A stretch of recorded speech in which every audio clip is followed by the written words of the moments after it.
नहीं है कि मेरी शनाख्त को खत्म कर सके। मेरी शनाख्त रहेगी। हमने कहा कि जब ओवैसी, हमने कहा कि जब मैं पार्लियामेंट में सर पे टोपी पहनकर जाता हूं तो क्या मुझे कोई रोक सकता है पार्लियामेंट में? मेरे अजीज दोस्तों और बुजुर्गों, ये फर्क है, इनके 5 MP हैं, आपके 2 हैं, और 2 में से एक खड़ा हो जाता है तो बीजेपी के 300 MP खड़े होकर कोई बोलता बैठ जाओ, कोई बोलता खड़े हो जाओ, कोई बोलता क्या क्या बोलते।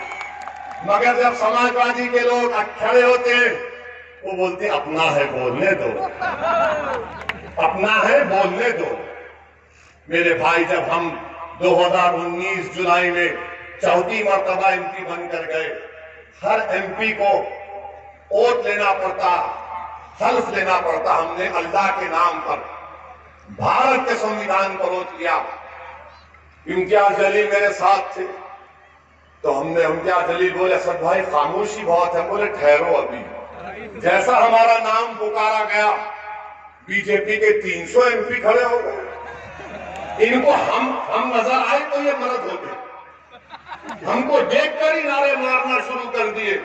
क्या क्या नारे लगाए, बहरहाल बोल नहीं सकते, बना शना बहुत पका। हमने कहा ठीक है तुम पुकारो, हम हल्फ ले लिए। उसके बाद हमने कहा जय भीम, जय भीम, और कहा तकबीर, अल्लाहु अकबर। बीजेपी के MP की तरफ पलट कर देखे हम, बोलो बेटा अब क्या है? समझ में नहीं आया, ये जय भीम और अल्लाहु अकबर बोल दिया। बाद में बीजेपी के MP बोले ये कहां से आता तुम्हारे दिमाग में? हमने कहा दिमाग में आने का नहीं, ये हमारी सोच है जय भीम, ये हमारी सोच है जय भीम, और हमारी आवाज है अल्लाहु अकबर। मेरे अजीज दोस्तों और बुजुर्गों, जो लोग आपसे कहेंगे कि मजलिस फिरका परस्त पार्टी है, हम उनसे बोलना चाह रहे हैं। एक मिसाल आपको देता हूं कि हमारी गाड़ी पर हमला हुआ, 4 गोलियां चलाई गई। 3 फरवरी को गोलियां चलाई गई, अल्लाह का करम था हम बच गए। हम 4 मर्तबा के MP हैं, 6 फीट करीब से हमने अपनी मौत को देखा, मगर उस दिन हमारा वक्त नहीं था। मगर जब हमारा भाषण हुआ पार्लियामेंट में, क्या हमने कहा जिस तरह राजीव गांधी ने कहा था कि जब एक पेड़ गिरता है जमीन पे तो जमीन हिल जाती है? क्या हमने कहा था कि रिएक्शन का काउंटर रिएक्शन होगा? क्या हमने किसी मजहब के बारे में कहा, किसी समाज के बारे में कहा कि इनका वो समाज से, वो रिलीजन से नहीं कहा? हमने क्या कहा भारत की पार्लियामेंट में? इनको कट्टर कौन बनाया, कट्टरपंथी कौन बनाया इनको? बताओ, जब हम पे गोलियां चलाई गई तब भी हमने अपने उसको बहाना नहीं बनाया ध्रुवीकरण की राजनीति करने का। और हम तो कह चुके हमारे खानदान में, हमारे भाई बहन को, कि अगर हम मर भी जाते तो किसी के ऊपर आंच नहीं आनी चाहिए, क्योंकि हमारा वक्त तय हो चुका है इस दुनिया से जाने का। हमको डर नहीं है मौत से, याद रखिए, हम बिल्कुल डर नहीं है मौत से। डर इस बात का है कि जब जमीन में जाएंगे, जब हिसाब किताब होगा, पूछा जाएगा कि बताओ, जब मैदान होगा, हिसाब किताब होगा, उस दिन का डर है हमको। इस दिन के इन लोगों से नहीं डरते हम, इनके बाप से, इनके दादा से, इनके आल औलाद से नहीं डरते हम। 4 गोलियां चला ले, 1 लाख चला लो, अगर अल्लाह ने फैसला नहीं किया तो कुछ नहीं होगा। हम तूफानों में अपना चिराग जलाने का हुनर सीख चुके हैं। मेरे अजीज दोस्तों और बुजुर्गों, ये बात आपको इसलिए कह रहे हैं कि आप समझिए कि हम आपको क्या पैगाम दे रहे हैं। यहां से गुड्डू जमाली इंशाअल्लाह जब कामयाब होंगे, वो आपके नेता बनेंगे। वो मुबारकपुर का विधायक होगा, वो मुसलमान का भी होगा, हमारे हिंदू भाइयों का भी होगा, दलित भाइयों का भी होगा, OBC भाइयों का भी होगा, सबका होगा। बीजेपी का भी प्रत्याशी है, समाजवादी का भी है, दूसरी पार्टी का है, मगर वो कौन है जिसको देखकर सब कहते हैं कि हाँ ये शरीफ है, इस पे हमको भरोसा है? उसका नाम गुड्डू जमाली। मेरे अजीज दोस्तों और बुजुर्गों, आपसे अपील कर रहे कि 7 तारीख के दिन अपना एक एक वोट पतंग के निशान पर लगाइए।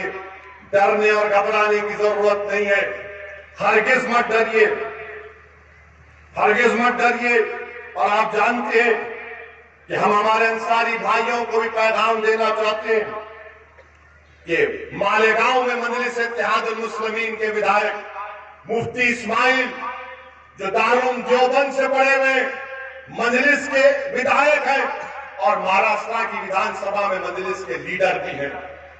मैं हमारे अंसारी भाइयों की, बुनकर भाइयों की तकलीफ को जानता हूं कि कैसे ये मोदी सरकार ने कस्टम ड्यूटी कॉटन पर बढ़ा दी, 10% कर दी, रॉ सिल्क और सिल्क यार्न पर 10 से 15% कर दी, कच्चे धागे पर 5% कर दिया, फिनिश गुड्स पर 12% कर दिए।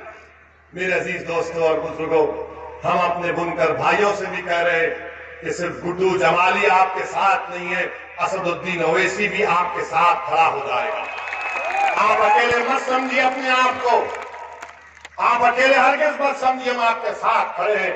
मेरे अजीज दोस्तों और बुजुर्गों, एक और अहम बात, वरना ये समाजवादी के लोग बोलेंगे हमारे ही पीछे पड़ गए, भाजपा को नहीं बोले, हमारा भाषण सुनने आते समाजवादी के लोग, सुनकर बोलते तोलते हैं, हमको इतना बोले, इनको इतना कम बोले। एक बात सुनो समाजवादी के लोगों, तुम्हारा नेता अखिलेश और उत्तर प्रदेश का मुख्यमंत्री योगी, दोनों में कोई फर्क नहीं है, दोनों में कोई फर्क नहीं है। ये राम और श्याम की जोड़ी है। लगता है कि किसी पुराने उसमें बिछड़ गए थे, अब मिल रहे हैं, मिल रहे हैं। हाँ, मेले में बिछड़ गए थे, ये झूले पे चढ़ गए, वो नीचे रह गए थे, अब मिल रहे हैं।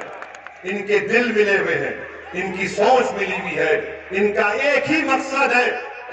अगर आप जाकर समाजवादी के लोगों से बोलेंगे बताओ अखिलेश तुमने आजमगढ़ में कितने स्कूल खोले, तो अखिलेश बोलेंगे भाग, बीजेपी को हराना है। आप जाके बाबा से पूछेंगे बाबा अल्पसंख्यक समाज दलित को स्कूल, तो बाबा बोलेंगे मुल्ला जी क्यों पढ़ेंगे, पढ़ने की जरूरत नहीं है। ये हाल बनाकर रख दिए हमारा, आपकी कोई इज्जत नहीं है, आपका कोई मान सम्मान नहीं है, क्योंकि समाजवादी ये जानती है कि आप कहां जाएंगे इनको छोड़कर।